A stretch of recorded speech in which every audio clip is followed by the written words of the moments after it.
Maria, did you want to give a quick, and then we're going to have the mayor up, I think. You all know that we have been working to keep the draft of the housing element, keeping single-family neighborhoods out of the rezoning of LA. And yesterday we had a big plum committee meeting, which is planning and land use at the city council. And although there were a lot of people that want to upzone single-family and not allow them to not have apartments in them, we did prevail, and the vote was 4-0. Yeah,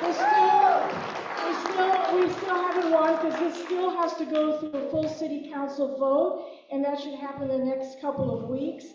But we want to also say that we got to see the the director of planning, and he came up to us and thanked us for how collaborative we have been with the planning department, and he thanked us for just the outreach we have done throughout the city, because we have worked with a lot of communities.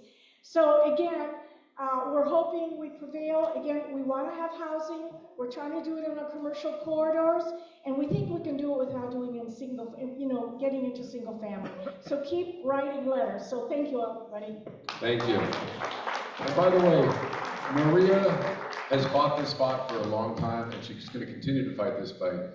But she does an amazing job. We are so blessed to have her. Thank you, Maria. Somebody just snuck in who is a little shy.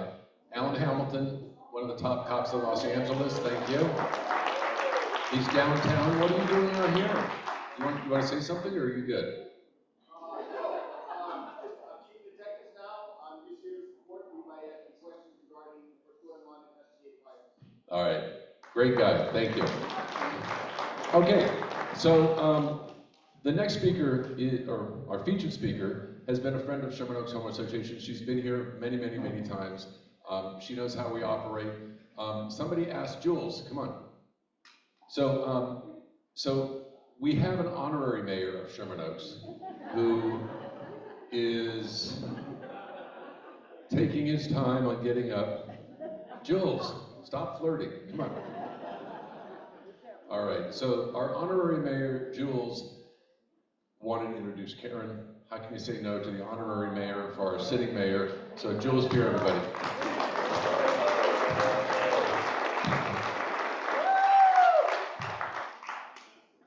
Thank you very much. Mayor Bass, would you come up? Thank you, Jules.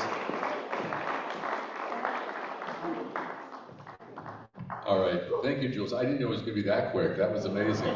All right, so you can sit down. Okay.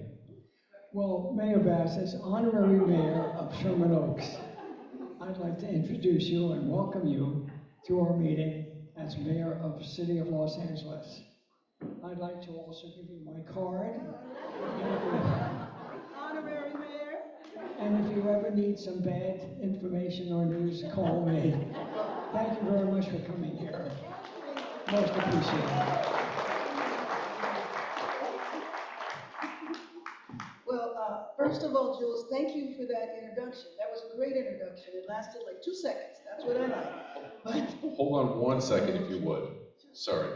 So if you guys have questions for me to ask the mayor, please just hold your hand up. One of our board members will walk around and grab them and then bring them up, just so we don't have a whole bunch of people. A couple things. We had about 100 questions that came in through the email. We have a handful of them here today. I promise you I will not ask every single one of them. I'm going to paraphrase a lot of them. The mayor's going to go ahead and give her talk to us first. She's going to cover some of the stuff I'm sure that's been asked here.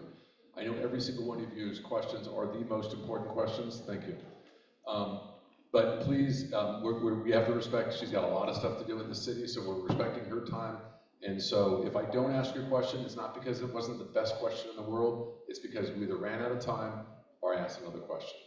So if you want to tell us a little bit about what's been going on and what, and then we'll I'll start firing away the questions. These cookies are all for you too. You have to Oh, finish those no. before. Thank you, I can't have those cookies.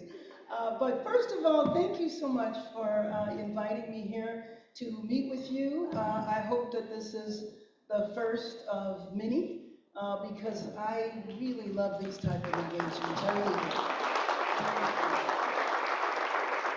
They are learning opportunities for me. It's one thing to sit in City Hall and come up with policy ideas, but my basic philosophy around policy is that if you do want to have some type of rule, some type of law or whatever, talk to the people who are most impacted before you put it in.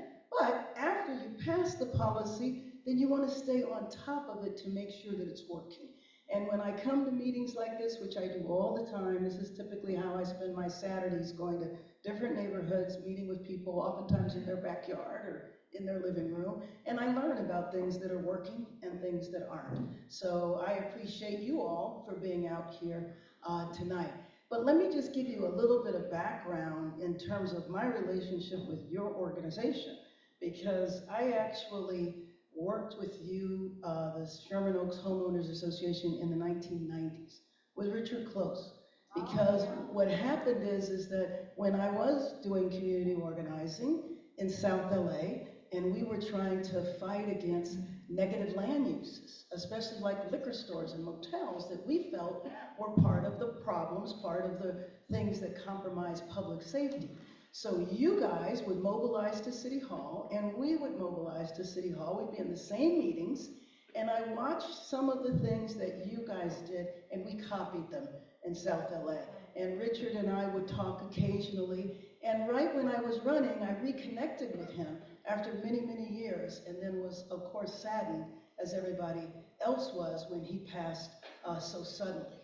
But then, fast forward to about 3 years ago, when I met the honorary mayor, and he watched me try to drive a sanitation truck at the toy drive. and then I met with a couple of your members, who I'm not sure they're here right now, maybe they are, who raised with me the idea of the commercial, of building on commercial strips.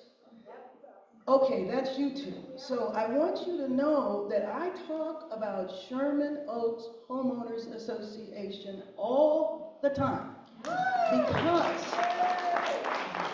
seriously, because when you said that, you really provided the key to me. Because although we need to have building everywhere, because of my background as an organizer and an activist, I just don't believe that you force things.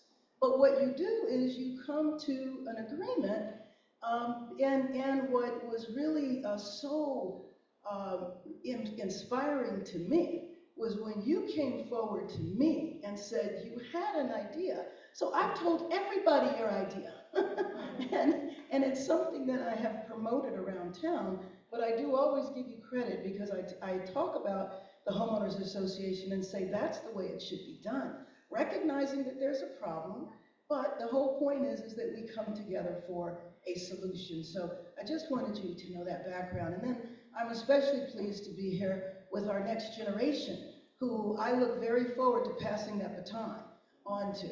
And I always focus, and I feel it's a very important responsibility that I have, which is anytime you see people that are interested, these two young ladies here tell me they were interested in public policy.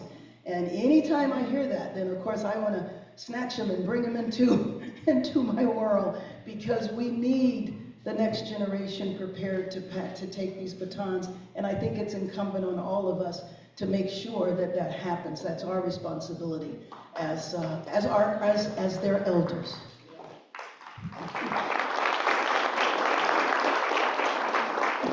And let me just give a shout out to our officers who work diligently day and night to keep us safe.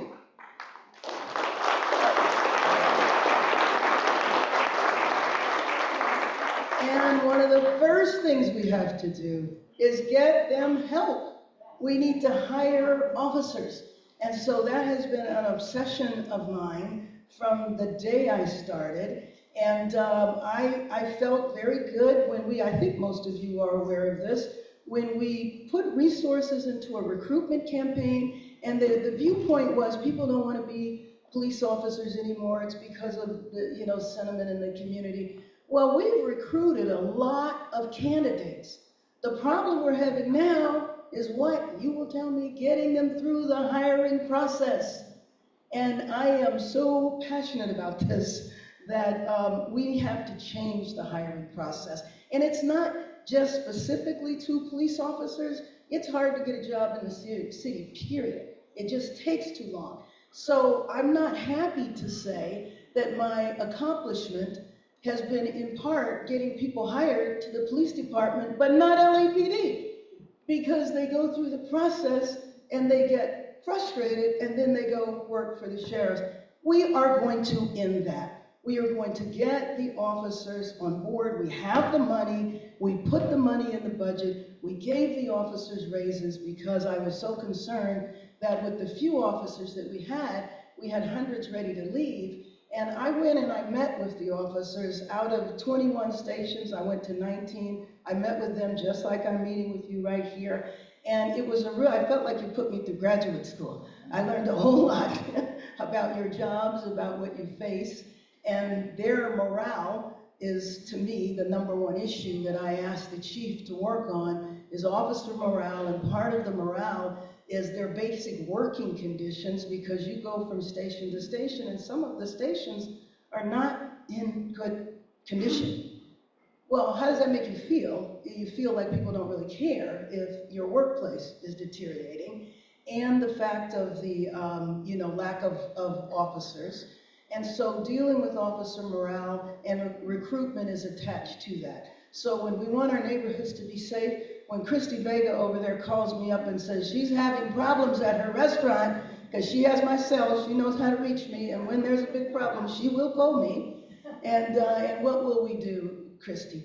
We will try to increase the visibility. That can't last because of the difficulty. So much more needs to be done for public safety. It was nice to hear about the robberies that have been resolved. But, again, we have to have the officers so that we can have the visibility. So obviously public safety is numero uno. When I think about that, also think about all of the activities that are coming up. And by the way, a lot of volunteer activities. You guys have your community service done? We got lots of ideas for you. And frankly, for everybody here too. But when we have all of these, games, people from around the world coming, we have to make sure that our city is ready to receive the world. And right now, our city is not ready for that. So public safety being #1, and public safety in the context of the world coming here. Homelessness is really #1 too. I don't know which one is more, because they're intricately linked in terms of the unhoused population and public safety. That was my #1 objective in running and coming into office, so I declared a state of emergency on day 1, because I feel it is an emergency if you have people who are dying on your street. And the difficulties. There was a fire here recently as one of the major encampments. When I went out with the officer, I did a ride-along, and I don't remember her name. She was the SLO for the area. Delatorre. Yeah, Delatorre. So she took me to that encampment. And that encampment was a mess waiting to happen. And I know it had caught fire before. And so here it is again. If you think about all of the money that is spent because people are unhoused, because of encampments, because of fires. In some areas, that's the #1 reason that there are fires, is related to encampments. That clearly, that is a public safety issue and a public health issue. And so getting people off the streets. I'll tell you a few things. We actually have not had problems getting encampments to be removed and people to be housed. People do not want to stay on the streets. It's very rare that we have a problem getting people off the streets. We're getting them off the streets. We're putting them into motels. That's a short fix. That is not sustainable financially, long-term. The good news is that the industry have developed better models of shelters. And so, for example, because I get people come up and pitch me their idea all the time. I have the answer for homelessness. Build this thing. It's costs $29 to build. So what I told everybody is that why don't you come to City Hall and show us, do a pitch.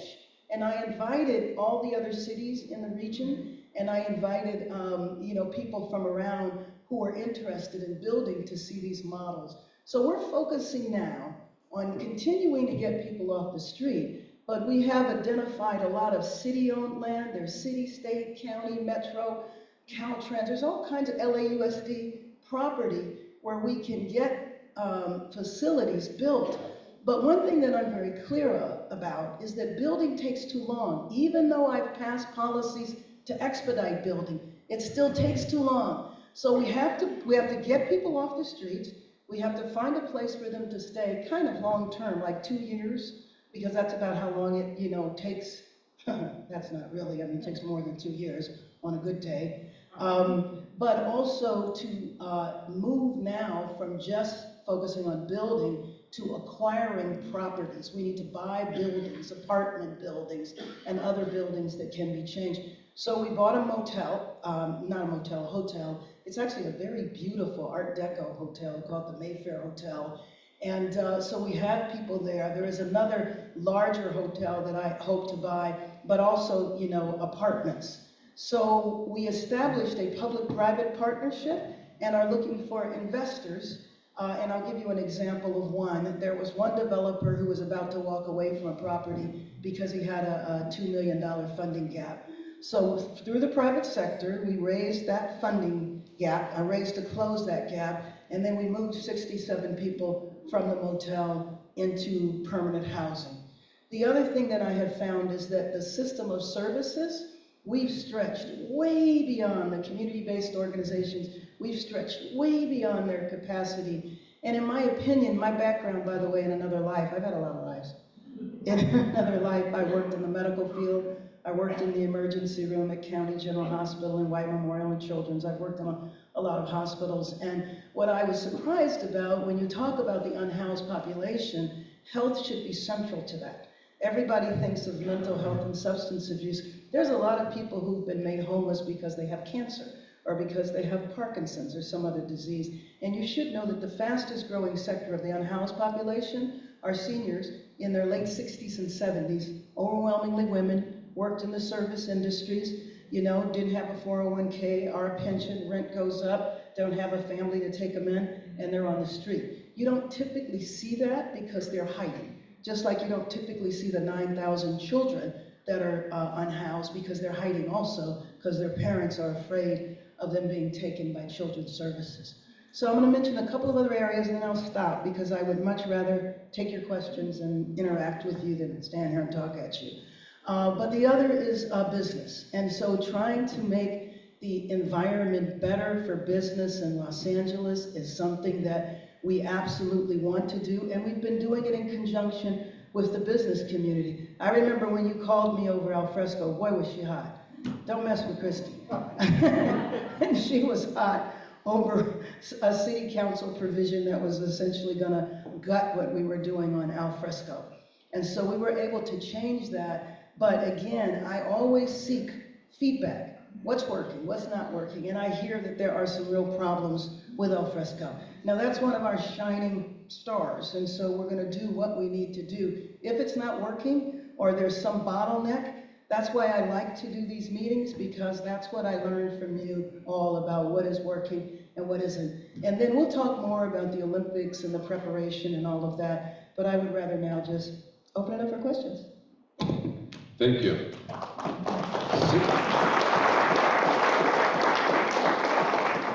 Sit down, relax. This is like kind of between the ferns. It's not going to be between the ferns.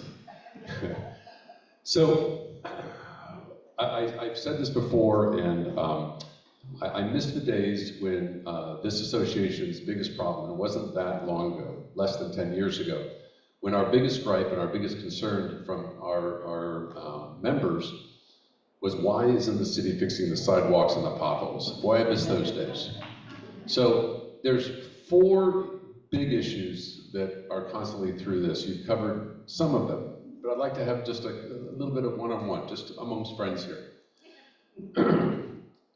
The 4 biggest issues Number 1, homelessness. Number 2, crime. Number 3, I forgot. No. No. Anyway, number 4, oh, I know what it is, business. The business environment. Not just the city of Los Angeles, but the state of California. And then the fourth one, which is kind of like the sleeping giant that's going to, hopefully not, but could put the final nail in the coffin of California unemployment. Yeah. Insurance, fire insurance. No one's talking about it. No one's talking about it. We have questions from folks that we're spending $10,000 a year on property insurance. Their insurance rates went up to $60,000 a year, and then they got canceled. Why are people moving out of California? Crime, homelessness. You can work anywhere today, and insurance. The cost is absolutely ridiculous. So I'd like to go through those 4 questions. And again, we got a lot of questions, and I'm happy to ask them specifically on some of these if we want to dig into some of these. But you build a handful of, let's talk about the easy thing first. Let's talk about insurance, okay, and then we'll work our way up. Well, I start with the softball and we get a little harder. Is that okay? Okay. Insurance. You know, the folks that own apartment buildings, same thing's happening with them. They're getting cancellations, and then they go into the open market. The only insurance that they can get, and then you have to have insurance on these buildings. The lenders require it, and you have to have insurance. So who do they go to? They go to Lloyd's of London. You can't go to California Fair Plan because that maxes out at $1.5 million. So who do they go to? You have to go to Lloyd's of London. You have to go to the secondary market, and their policies are going from $10,000, $15,000, $20,000 a year to hundreds of thousands of dollars. Can you pass that on to the renters? Absolutely not. So let's talk about that. Yeah, that's a softball, all right, huh? You picked a problem I can't fix.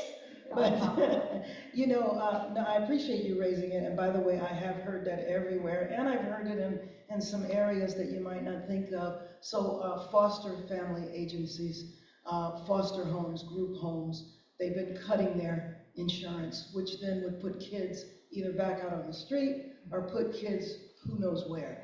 Community-based organizations that provide social services, some of the very providers that we depend on. When we move somebody from a tent into a motel, the city doesn't manage it. The city has a contract with a community-based organization that is now suffering under this insurance crisis. And then in the downtown area, a little bit close to Skid Row, all of those businesses down there are having a really tough time, dealing with it. And I have been involved with the business improvement district there. And I even went and got our state insurance commissioner to come to that meeting. And somebody, I heard that. Anyway, he has turned out. There is going to be a race for insurance commissioner. And I think it might be something that all of us need to get together around. Depending on who runs, we might think about who we would want to run. But this is absolutely a state issue. And we have to figure out how the state has the resources. Improves $1 million doesn't, I don't know what that insures, not much, because that wouldn't even insure any homes in Sherman Oaks. So we understand the insurance commissioner's termed out. That's 2 years away. So, but in 2 years, there will be a lot fewer people that can afford insurance. A lot more people will move out of the state of California. California's unemployment, you saw that last week, 5.8%, where the national average is 4.1. People who can move out are moving out, not because we have to live in the greatest state in the country, but because they don't want to deal with all this stuff anymore. So hopefully you've got the ear of the governor up there for a little while. He's termed out in a couple of years too, but a couple of years, maybe something can get done. So Exactly. yeah, I mean, something has to be done about this. There's got to be, anyway. Now, one thing is that if there are some proposals that people have, we're getting ready to go, because you know I served in Sacramento, so I know how that works, and I served in DC. So the legislative year begins, you know, in a few weeks. And I will tell you that the best time to introduce legislation is then. The other time, by the way, is right now, because what the governor is doing right now is preparing his budget that will be released in mid-February. And so if there is a message that you want me to send to him, I mean, I could certainly tell him that it's broken, but he knows that. But if there are examples of solutions, I mean, one clearly is raising that fund, but that might be something that we asked him to put in the budget. California Fair Plan has been $1.5 million cap for at least the last 10 years. So that's an easy fix as far as, you know, funding and. What should it be? How much should it be raised up to? Fine. What's the average home price? What's the average commercial real estate price? Yeah. That's what it should be. Yeah, okay. It should be looked at. So, you know, again, I am more than happy to assist with that, and I will always be straight with you. If I don't know an answer, I'm going to tell you. If it's not something I can do, I will tell you that too. Sometimes you might not like the answer, but I will be straight with you. And so where, you know, obviously I don't have direct power over insurance, I absolutely have the connections in Sacramento and understand the process. But if we would want to work on a proposal to give to him, this is the best time with the governor, and January is the best time with the legislature. Okay, I'll be more than happy to connect you with some folks that would love to be part of sitting at that table. What we could do is do a Zoom. People could prepare what their proposals are, and then we could talk about them, and I would be happy to do that. Happy to set that up. Okay. Okay, great, thank you. Let's talk about homeless. You had, you could be standing, because if you're gonna be standing, I have to stand too. No, but I don't care. I'm not as tall as you, so sitting in this chair is a little more difficult for me. Always feisty, I love that. So let's go to the homeless issue. And again, I know a lot of people in this room have their solutions for those issues. One of the things that you had mentioned though, is the seniors that you said that's a new segment. Again, the problem with our existing homeless issue, or part of the problem, is the newest people that are on the streets, the person who gets kicked out of a house because of domestic violence, or leaves the house because of domestic violence, or the senior who loses an income and can't afford it. They get the lowest priority as far as homeless services. The people who get the first priority in the city of Los Angeles is the person that's been out there for years and years and years, has been offered beds, has gone in through the system, but they've been on the street. That is something that is a direct problem. That is because they use drugs, because they're mentally ill, because they won't stay in a place. They get the #1 priority as far as homeless services. Are you shaking your head because you agree with me, or because you realize that? No, because it drives me crazy. Okay. That's why. Oof. You know, so you're going to sit here and push out my buttons. But it does, because it was one of the first fights I took on. It's a system called the Coordinated Entry System. It's federal policy, so I called them up because I went back to DC over this and hooped and hollered, and then I got embarrassed because they told me, okay, it's federal policy that you have to have a coordinated entry system, but we didn't tell you to do the one you have. And so then I come back and we pass a motion at the city council to change that, because the logic is, and I understand, this is so common with public policy, by the way, they don't tell you this in school, is that people pass the policies and they don't follow up to see the unintended consequences. And so I'm sure when they came up with that policy, it made sense. 10, 20 years later, it doesn't. And so the theory behind this policy is the reason you want to deal with the ones who are most impacted is because developers were cherry picking and only picking the ones that were going to be most successful. So then they decided to swing that pendulum all the way over here, and literally what they would do is they would try to find this person. I'm going to go to a tent, I'm going to talk to 10 people, and I'm going to ask 10 of them who wants to be housed. And then if somebody says they want to be housed, I tell you, well, you stay there in that tent, and I'll be back 4 or 5 months later, and then I'll have something for you. And if that person is not there and they can't find them, they will leave the place vacant until they do, or they'll move on. So what our policy was, and this was not an explicit policy, But basically, what we were doing before is we would say, housing first. So I gotta build you something, and you can stay on the street until I build you something. And you can understand why they did that, because I'm sure they didn't want people to linger in shelters. So we said, well, we don't want to put everybody in a shelter, so stay on the street. That's madness. It contributed, it was a contributing factor to the street homelessness that you see. I believe that it is unacceptable for people to live on the street, and it always was. Most of us in this room were around before there were people in tents. And unfortunately, our next generation over here, your entire life, you've grown up seeing this, so we have a generation that could believe that this is normal. Whereas those of us that have been around the block know that this is a phenomenon that literally started in the 80s. We didn't even use the word homelessness in our vernacular, if you think about it. That is a term that became popularized in the 80s. And so some of the things that were put together then might have made sense. They don't make sense now. So I have been vigorously trying to change what you just described. But let me just tell you, there's a lot of people buried in the bureaucracy who want to fight for the status quo and want to keep things the way they are. I'm about change, which was why I did this. I was fine in Congress. I actually really wasn't even trying to leave. I didn't leave because things are crazy back there. I found a way to be okay with crazy.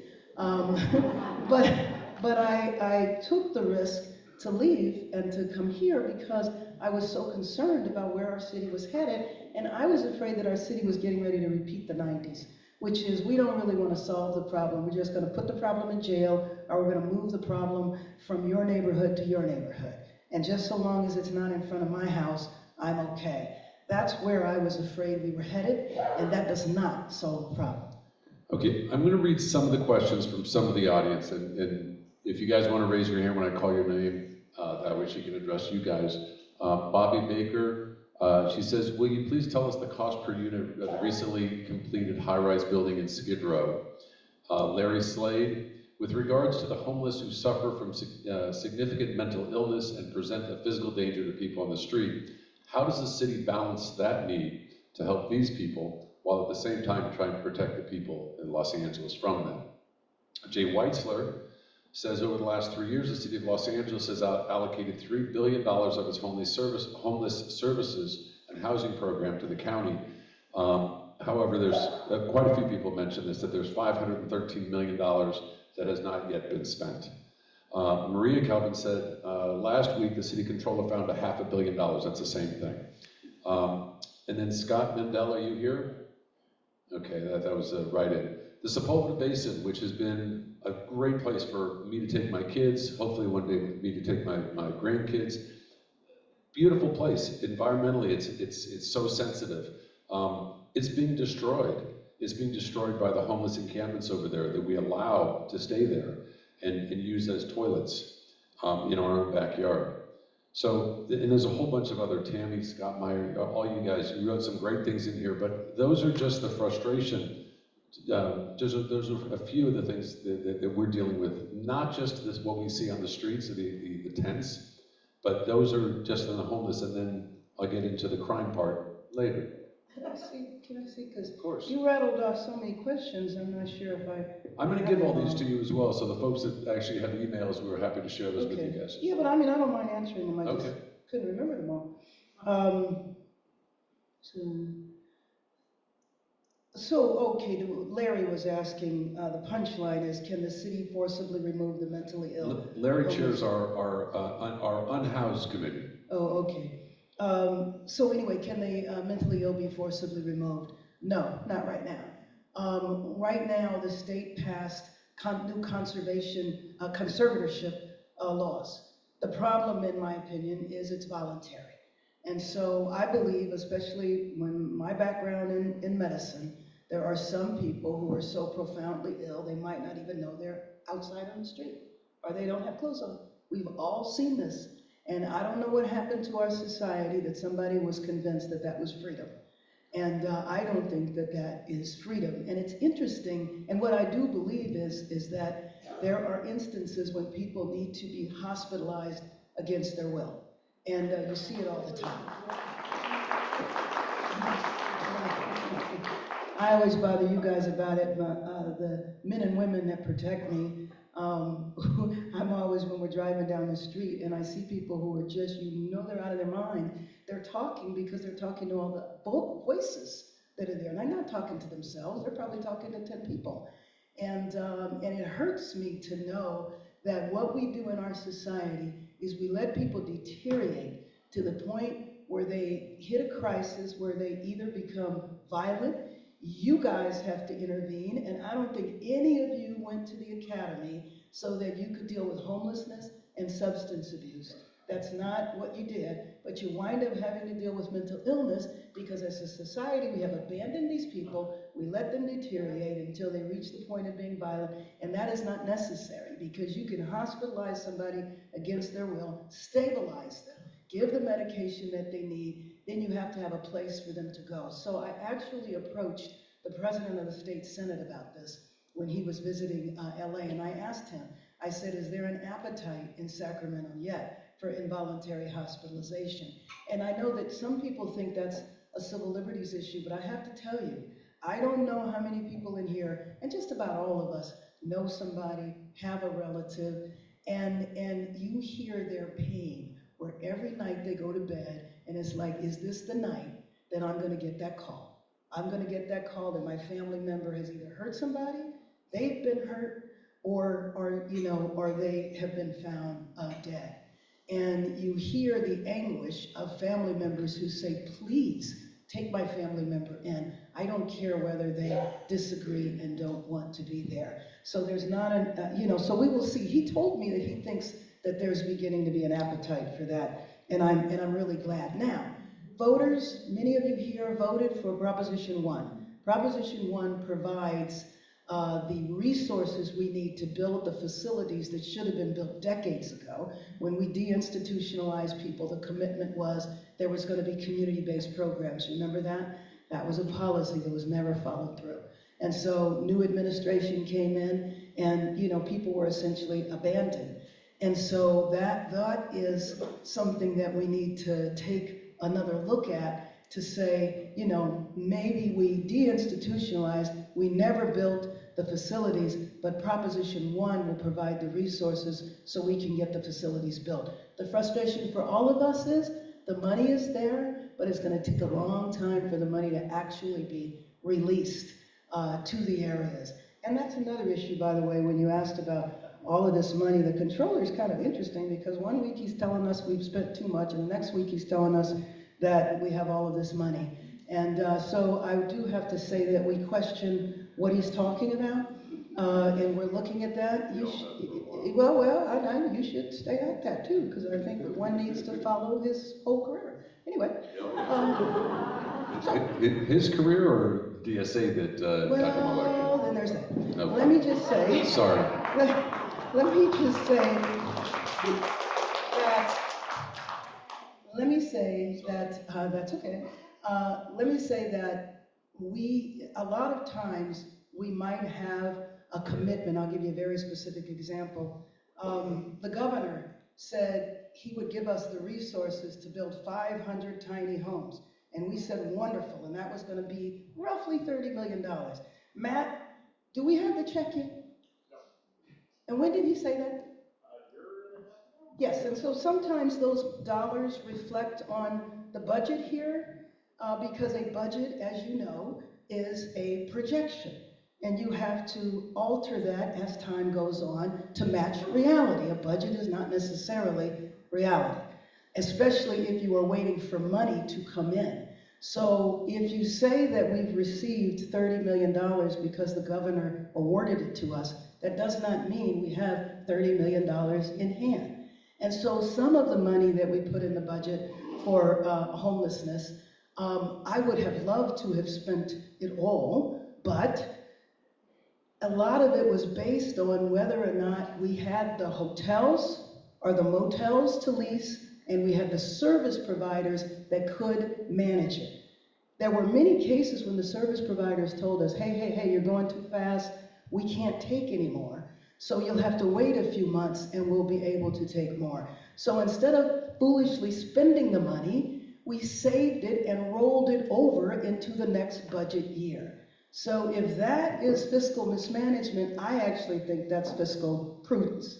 And that's what we did. And so there's other examples like that. So I want to touch on something that just reminded me that I grabbed my sheet back, sorry. Oh, So that's okay. one of the We'll read it folks, together. okay, so one of the folks, Craig Nizak, who sent an email in, he says, with so much public land available, DWP owns a Chatsworth Reservoir, which could serve an entire city of 100,000 people. And there's other, like you said earlier about the city-owned land, the state-owned, you know, the stuff that's available. Everybody saw that there was the Amazon now sells these container homes that get delivered for $30,000. It's a one-bedroom with a kitchen, with a bathroom, ready to build, plug it in. 30,000, yeah, 20,000, let's say, for infrastructure. The $500,000 that's sitting in a fund, that's 10,000 homes on free land that the city already owns. See, that's an example of, like I Easy said, fix, right? well, that's what I said. People do that all the time. They all have a fix for me. And I love them all. If any of them would work, it'd be spectacular. So that's why we called all of the people together to say, show us your wares.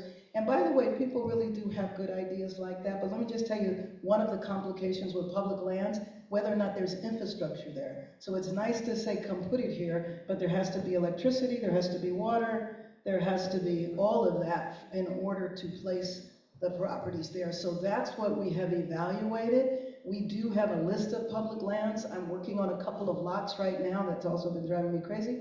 But I have a lot in South LA, and then there's a lot in CD6, I think that's CD6, where I want to store RVs, because RVs is the other issue.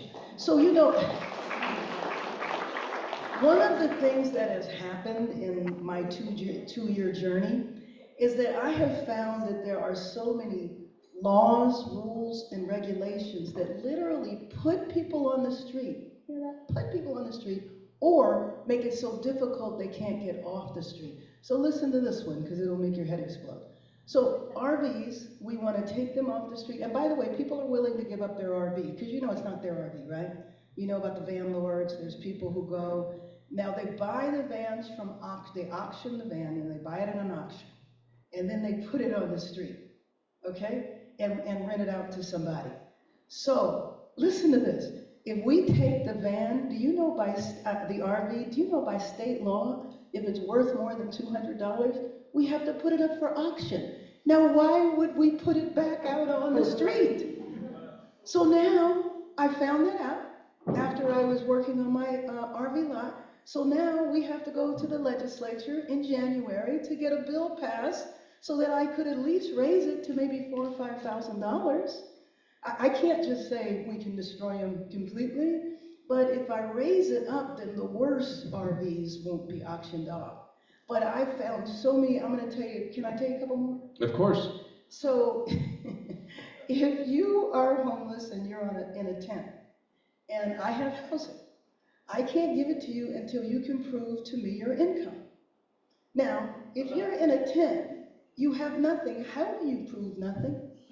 And by the way, I want you to have a government-issued ID. Well, you're in a tent. How about if I give you an address? You could have a government-issued ID. How about presumptive eligibility? How about saying, if you're in a tent, I will assume you are poor and assume that I can give you an address. I spent months, by the way, going back and forth to DC. And again, it was great that I was there because my friends were there. My friends were in the Biden administration. It's going to be interesting now, although I will tell you that I know the people who are being appointed to the Trump administration, and they are my friends now. Anyway, they were my friends before. So the thing is that I started working on a national level, so I chair the National Task Force on Homelessness with the U.S. Conference of Mayors. So I've been organizing mayors, and I took 50 mayors to DC, and after many months, we were able to convince HUD to adopt presumptive eligibility. So you don't have to show me your income or your ID. I'll tell you one more. I gotta tell you one more. Go. Veterans. If you're a veteran and you receive veterans benefits, we count it as your income. And then we say you make too much money, so I will not give you the housing voucher that I have. So that took the 50 mayors to, we went back, we met with Secretary McDonough, I met with everybody I could think of in the White House and in the Senate and in the House. That took 1.5 years, but I want you to know we got it done. So we have 3,000 vouchers in the county and approximately 3,000 vets that are unhoused. And so now their benefit, they don't have to choose between their health care, their disability benefits, and housing. How crazy is that? So I want to invite you all to help, because in the next few weeks, I want to launch a big PR campaign calling on landlords, apartment owners, realtors. We're working with the associations to do your patriotic duty and take in a vet. And that we have the money. And by the way, I spent the first part of last year raising the amount that the vouchers were worth and trying to tell the federal government that this is not Nebraska. Rents here are high and the vouchers needed to be worth more. So we did all of that. But just understand that part of this challenge has been getting people off the street, identifying what's broken in the system, changing the system because there's so much that's broken, and then finding all of these laws that make it difficult. So we've had to do all of that. So the system in terms of the accountability and transparency and billing and all of that are real problems. But we can't just stop. And I believed that I did not want to come into office and spend 6 months studying a system and then report to you all of the problems. I thought I had to do everything all at the same time. Get people off the street, diagnose the patient, and heal the patient, all at the same time. And part of that has meant changing local law, dealing with federal law, and dealing with state law. I missed the part. You said you want to come and get everybody together to do what in 3 weeks? What I want to do is launch a campaign calling on Angelenos to house a vet. House a vet, got it. And then we Okay. have the voucher. So when you house a vet, Got it. that voucher comes with full service. Okay, I missed that part, thank you.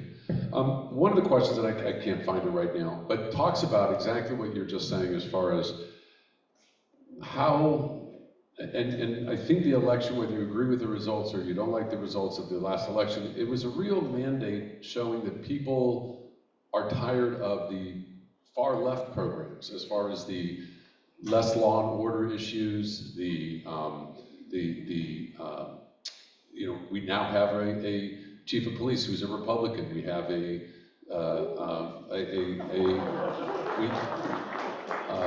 Gascon is no longer, he was a Democrat put in by the DSA, and now we have a Republican. I'm a registered Democrat, so again, but I'm down the middle, and I think most of these folks are purple right down the middle. They want quality of life.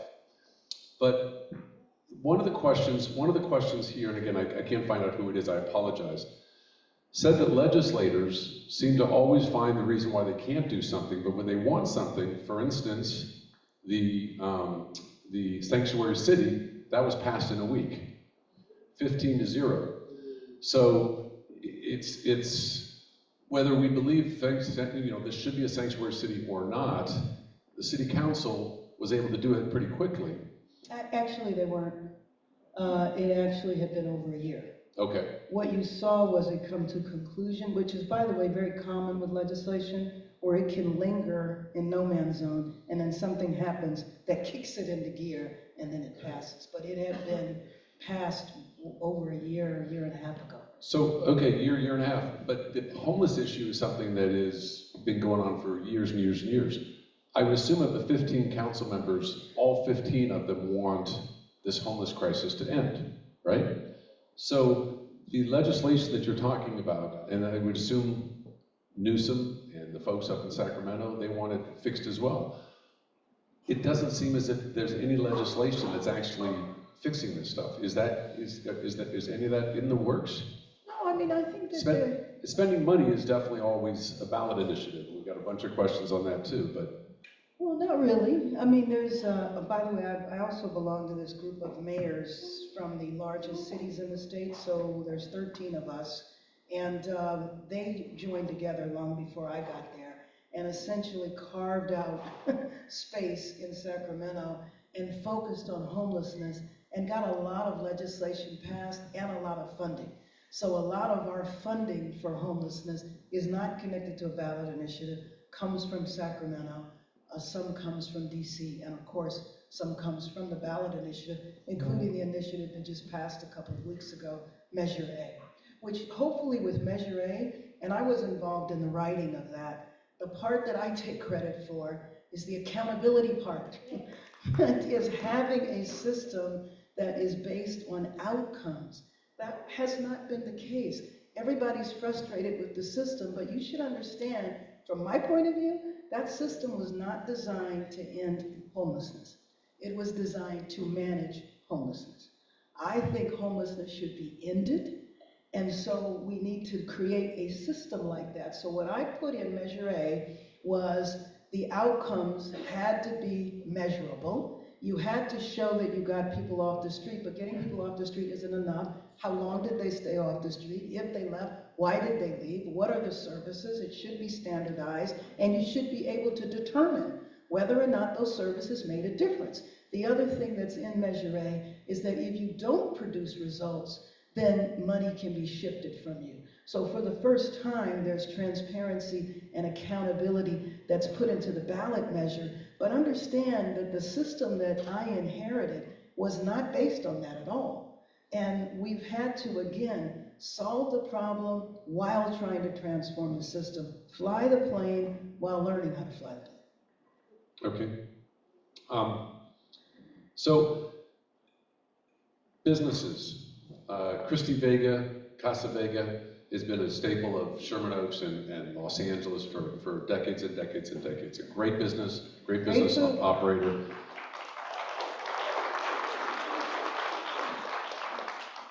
Her business is down. All restaurant businesses are down. All businesses are down. Most of the businesses are down.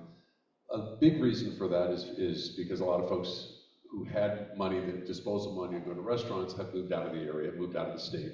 But another reason is the studios. There's no studio business here anymore. The studios was the filming and the TV production is just, it's gone to all the other states. And I own a restaurant as well, as you know, and our business is down as well. Not, fortunately hers and mine has been around for a long time, and we're not as down as some of these other folks. But I know, she knows quite a few that will not survive this. I worked with Christy to get her alfresco done a year ago, which was because she was on her property. Our alfresco program at Vitello's is still now 2.5 years in the works. And we're no closer, honestly, than where we were a year ago.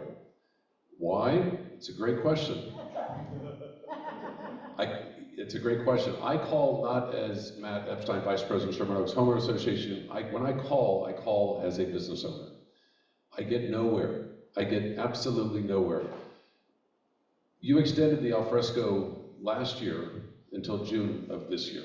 You extended it 6 months, which saved our street dining, which was great. City of Los Angeles, what an amazing city. We should have street dining. We should have outdoor dining.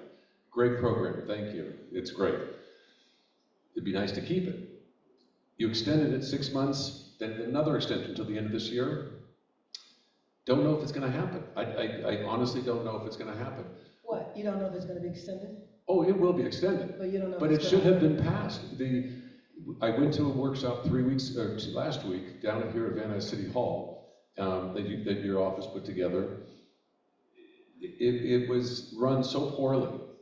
When I call downtown to your small business group, it takes weeks to get return phone calls. The people that call have no idea what they're doing. It's for small businesses in Los Angeles. I'm very blessed that the restaurant is my second income. It's not my main income. If I had to rely on that as my income, if I had to, that was my sole income, I would have had to shut the doors on that probably 2 years ago. And our restaurant's been there 60 years. So it's happening on street after street after street. You drive down the boulevard, and there's any boulevard, and there's vacancies all over the place. There are folks like Christy, there are folks like me that are community active, that are part of the solution, that have reached out to your office, have reached out to the council offices. and we don't get response, we're more than happy to. I know Christy would be more than happy to sit on a panel. She'd be a great czar of small business or restaurant business. Wouldn't you, Christy? She knows what the problems are. Tap into the resources of the folks that are in the room. The folks that are part of the city payroll, they've never written the front of a check. She writes the front of a check every 2 weeks. The issues as far as the small businesses, they're really the heartbeat of the valley, of the city of Los Angeles. Right, the entire city. Big businesses can move out, we can't. No, big businesses can't move out. We need everybody. But let me just say that that's why I said in the beginning that I appreciate these gatherings, and I do them everywhere, and I learn what is working and what isn't working. So here's a commitment that I'll make, and that is that I will bring the decision makers together on Alfresco to try to find out where it's stuck. Or you guys could tell me, I mean, don't tell me right now, but if you tell me what the main problems are, then I'll bring the people to you to address those problems. So if you could do something, it would be preferable if it was in writing so that I could make sure the appropriate people come. But we really want this to work. And if it's not working and there's some problems, then we need to figure out what the problem is and solve it. I agree. So will you do that? I'd be happy to. Where do I email it? Well, I'll give you my email. Okay, I don't have it, so that'd be nice. I'll get it from Christy. Yeah. Well, Chrissy has my cell. Do you have my email too? Yeah. You have her email? Yeah. All right, cool. Seriously though, if you did put a few bullets together, then so that I could understand exactly where the problem I would be happy to go ahead and detail you bullet by bullet as far as what the process has been, and it's the most ridiculous thing. It could have happened, it could have been fixed, and it could have been resolved a year ago. And you know, and I have a number of key staff here, so I'm gonna put you guys on the spot. You should give your name and what you do. I know everybody knows Vahid. Vahid has been, but why don't you, we have two deputy mayors right here. Okay. Could they say their name and what they do? Vahid?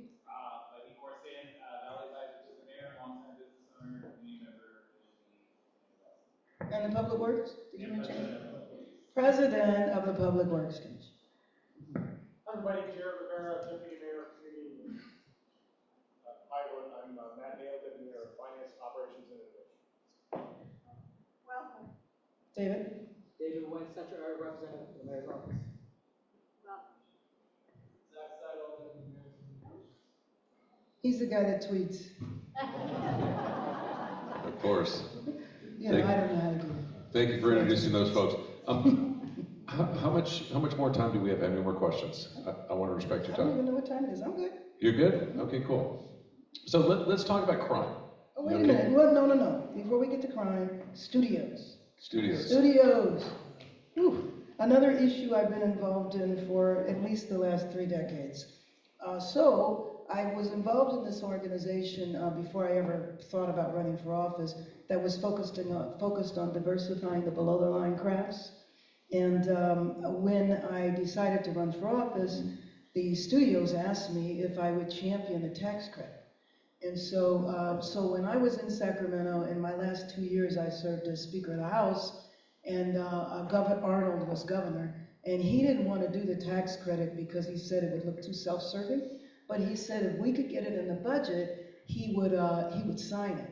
So we had really bad budget times. You remember the Great Recession from 2008 to 2010? Oh, yeah. Unfortunately, that's when I was in charge. And obviously, I didn't cause it. It was worldwide. But anyway, so we were doing a budget late one night. I think it was 2, 3 in the morning. And Paul Krikorian and I slipped the tax credits in the budget.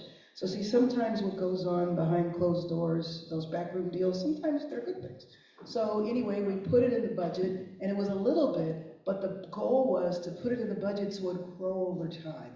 And it did grow over time. The problem is the industry continued to leave, where we were worried about Toronto back when I was doing that. Nobody talks about Toronto anymore. I talk about Atlanta, talk about New York.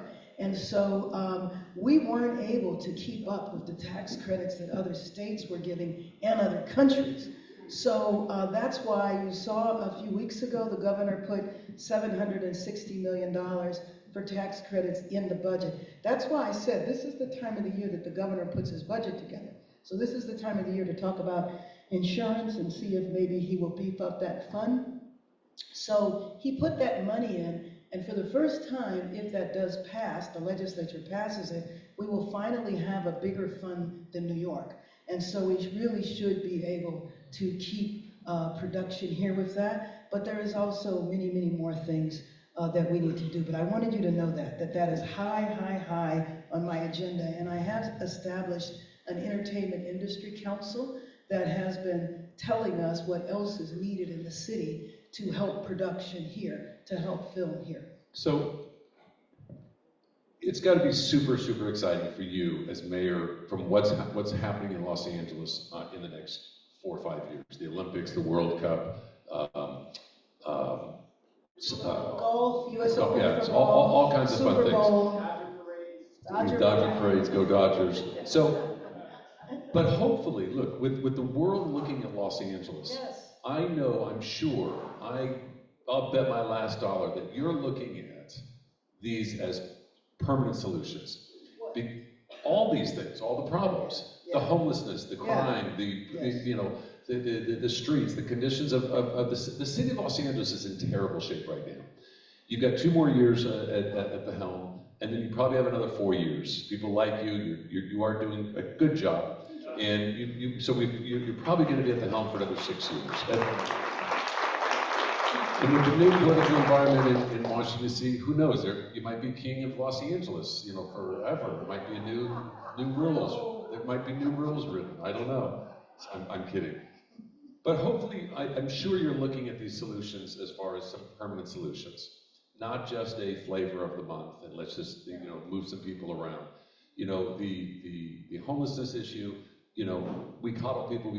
Hey, I'd like somebody to buy me a hotel that I can stay in for free. That would be great. I don't have to work. Just give me a hotel key and I can go into a hotel. That'd be awesome.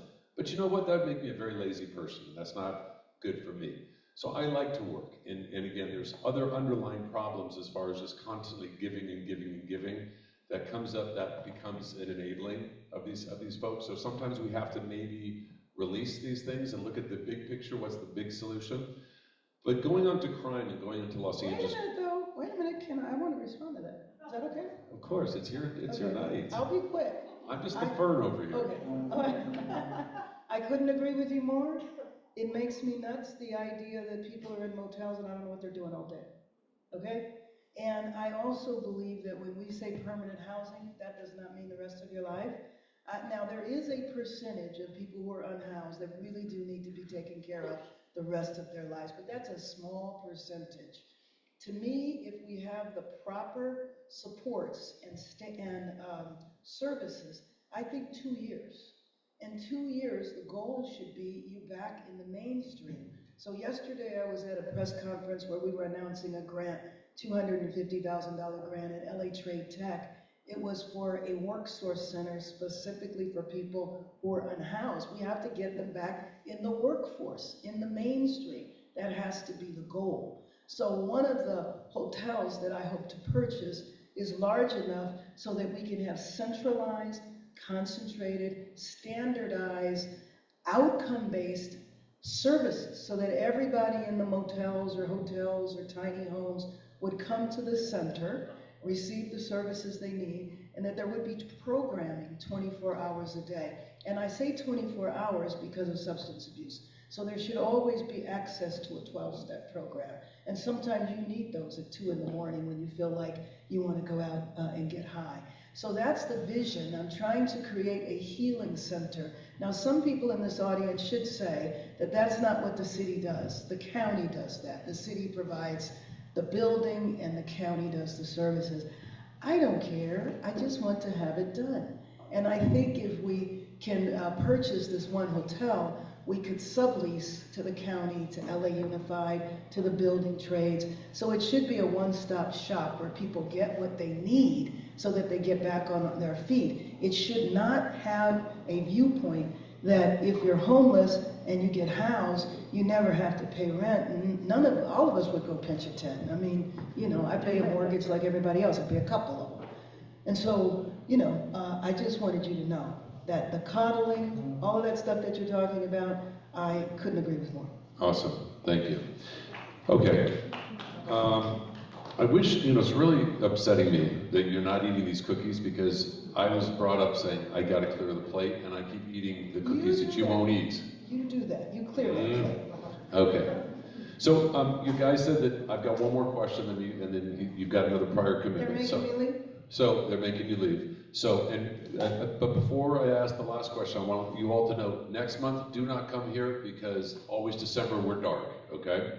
January, we've got a great speaker, and Jane promised a great restaurant, which I already know which one it is. Aren't you having the toy drive? That's the next thing right here, the toy drive. And you're gonna be there, correct? Okay. So our toy drive, it's our, 107th toy drive, I don't know how many it's. 26th. 26th. That's close. It's over here at Gelson's. It's on December 8th. It's at 11 till 2. Bring unwrapped toys only. It's the County of Los Angeles' largest opportunity to bring toys. Every year, we are at the top. We bring more toys for the County of Los Angeles. Foster kids. And it's a fun thing. So Santa is going to be there, and Mayor Bass is going to be there. So Los Angeles Police Department. You talked about the morale. It reminds me of the 70s when this ugly war in Vietnam and all these guys who got drafted went there, and then they came back and they weren't appreciated. The police department went through horrible disrespect 10 years ago, 5 years ago, 6 years ago.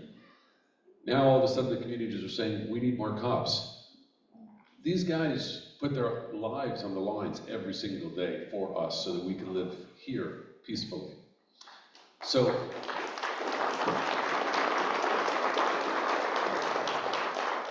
we still have council members that are still barking down that same lane as far as cops make mistakes. There is exceptions to rules in every single walk of life. These guys need to make more money, have better, cleaner facilities, be respected by not just communities like this, but they need to have respect from the electeds. And that's me standing on a soapbox for a second. But I'd love for you to address, as the last question, as far as crime in the city of Los Angeles. We have a new district attorney, which is great. That's going to be a great tool for these guys. But what else is going to happen what else is happening with the new police chief, with the new the home burglaries, the gang robberies, all the stuff that's going on? Well, one, I know most of you know Chief McDonald, and I don't think he would mind if I volunteered him, because I hope you would have a special meeting or something and have a dialogue with him. I'm very excited about his experience and what he brings to the table. But I do want to address City Council for a minute, because I know people focus on a few of the council members, but what I always say to the police when I go and meet with them is you got to look at the council as a whole. Every bill that we've put forward, whether it was the raise or raising the money in the department, has won by an overwhelming majority. So clearly the city council supports the LAPD. If you're talking about a vote of 12 to 3 or whatever, instead of focusing on the 3, it's the 12. We've not had any problem getting anything passed, including his confirmation. And it was a tough confirmation because unfortunately it was a pure coincidence, but his confirmation was 3 days after the election, and people were very, very upset about the election. And he had a whole lot of that directed at him. But I just think it's important to understand that the majority of the council is very supportive, and even those members that have voted against the department.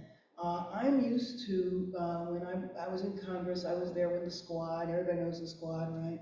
When the squad was elected and everybody was afraid that Congress was going to go to hell in a handbasket and Congress is fine. And I don't know if you saw AOC speak at the Democratic Convention.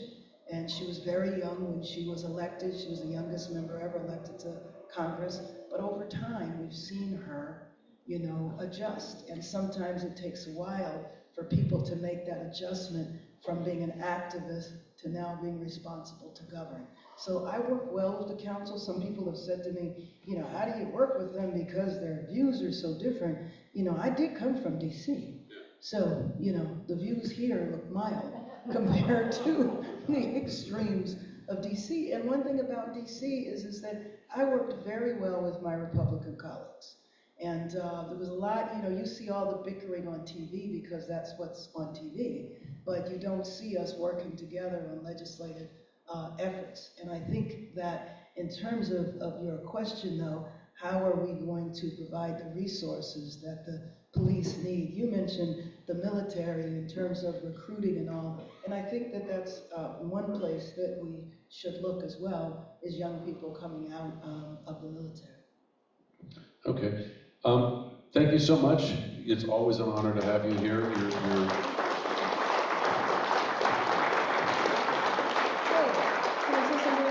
Of course. First of all, it's always my honor to be here, so don't be shy. If you want me to come back or you're mad at me because I did something, just call me up and I'll be back, because really and truly, I do love doing these things because it's very educational for me. But can I challenge you all to something, okay? We know that our city is dirty. It's not ready to bring in guests. And when you are at your home and you're inviting people, you don't invite people over your house as a mess. So I want to spend 2025 getting our house in order for 2026. And there is a way that you can all participate. Now, I want you to know that in spite of a tight budget year, I'm having all of the departments look at what they're doing from an efficiency standpoint. Because all of the departments, or most of them, especially the major ones, have hundreds of employees. And so how do we repurpose some of those jobs, especially in terms of cleanliness? So LA Sanitation, I told that I wanted them to come up with cleaning, where not just the routine trash pickup, because you know, you can drive down any street, just see a pile of trash, just sitting there. And so I want to have strike teams that do nothing but drive around and pick up trash. But I also want to do things, thank you. I also want to do things that we can all participate in to build that spirit, that Angelino spirit of us all getting ready to welcome the world. So we're talking about doing monthly activities, like maybe cleanups, maybe tree planting, maybe community gardens. But I would love if the Sherman Oaks Homeowners Association would sponsor one of those, and we could beef it up by you know, bringing in extra folks. Our deputy mayor for community engagement is going to be kicking that off. We're piloting it right now, but after January we'll be doing that. I don't know how many of you or any of you went to downtown to welcome the Dodgers. We had 220,000 people downtown, and it was peaceful, it was wonderful, people were joyful, and I said, how do I bottle this energy and spirit? So that's what we hope to do next year on a monthly basis. So please, if the Sherman Oaks Homeowners Association would join in, it'd be wonderful. We would be more than happy to. If you drive down Ventura Boulevard, it's an urban forest. All those trees were privately, this organization raised that money privately, and we planted each one of those trees on Ventura Boulevard. So we have a new beautification committee that we have two wonderful women, if you guys want to stand up, that are Kelly over there and Serena. And I introduced us to them earlier because the goal is that next year is to plant one block along the north-south streets now that we did the east-west. Well, let's do it together. You got it. Look forward to it. Thank you again.